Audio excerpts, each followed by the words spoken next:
Srikant, Yes, Dad. I will tell you some household chores in Telugu. Translate them into English. Exact translation is not required. Oral meaning is sufficient. I'll ask you about only two household chores doing laundry and cleaning. Okay, Dad. I will translate.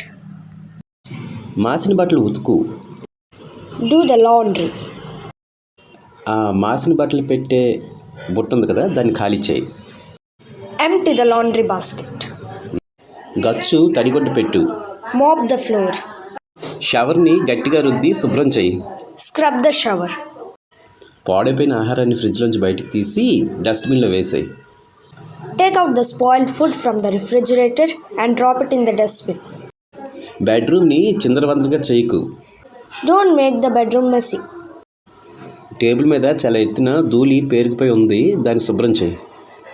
Daddy, పేరుకుపోవడాన్ని ఏమంటారు? Accumulate. It's an intransitive verb. A thick layer of dust has accumulated on the table's surface. Clean it. ఉతికిన బట్టల పోగులో ఉన్న బట్టలన్నీ మడతపెట్టు. Fold all the clothes from the pile of laundry. బట్టల బీరువా శుభ్రంగా సర్దు. Reorganize the closet. Well done Srikar, keep it up. Thank you, Dad, for your guidance.